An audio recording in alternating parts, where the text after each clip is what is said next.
बचपन से भगवान के मार्ग में, तो पूर्व का जो पाप कर्म है जिसे प्रारब्ध कहते हैं उसे भोगना पड़ता है। बड़े बड़े संतों को भोगना पड़ता है। रामकृष्ण परमहंस जी के गले में कैंसर था, भाई जी हनुमान प्रसाद पोद्दार जी के उदर में कैंसर था, बड़े बड़े सिद्धों को, भीष्म जी बाल ब्रह्मचारी भगवान के महान भक्त 6 महीना बाणों की सैया पर तड़प तड़प करके व्यतीत किया और फिर प्राण त्यागे। आप समझ पा रहे हो, जो हमारे पूर्व जन्म के पाप कर्म है, भक्ति उनको सहने की सामर्थ्य देती है। जबकि अर्जुन जैसा भक्त कौन होगा, फिर भी उन्हें कष्ट उठाना पड़ा। भगवान राम तो स्वयं भगवान थे, 14 साल का कष्ट। माता सीता तो साक्षात लक्ष्मी थी, फिर भी दर दर की ठोकर जंगल में लकड़ियां काट काट के बच्चों का लव कुश का लालन पालन किया। कर्म तो हमें भोगनी है, हमें भी भोगना है, आपको भी भोगना है। इसने भी इस पॉइंट पर क्या कहा है कि परमात्मा निराकार है और परमात्मा साधक के पाप नाश नहीं करता।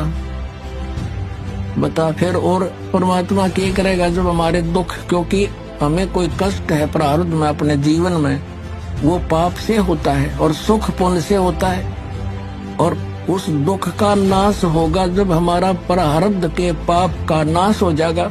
जैसे पैर में कांटा लगा हो किसी के, और उसको कोई ये कहे कि अभी पैर का कांटा तो निकला नहीं, जूता पैर ले, आगे कांटा नहीं लगेगा। उस कांटा लगे पैर में जूता नहीं पहना जा सकता, वो तो कांटा निकले। और फिर उसको कहे, सलाह दे कि अब जूता नहीं निकालना, इस सफर में बहुत कांटे हैं, तो फिर इस डर से वो जूता कभी नहीं निकालेगा कि कहीं फिर से कांटा ना लग जाए। तो पुण्यात्माओं, किसी के कोई कष्ट है, शरीर में है या संसारिक कोई दुख है, कोई हानि हो रही है, कोई कर्जा हो गया है, तो उससे दुखी है वो। और कोई ये कहे कि तू तेरा प्रारब्ध तो भोगना ही पड़ेगा, तुझे भक्ति कर ले। अब बता, दुखी आदमी भक्ति कर सकता है? जिसने देना हो 2 लाख रुपया कर्जा खड़ा दिखाई दे वो कर्जे वाला, और भी कोई सिर में दर्द हो, पेट में दर्द हो, वो कैसे भक्ति करेगा? तो पहले वो कांटा निकला पाप कर्म का, तब सुख हो।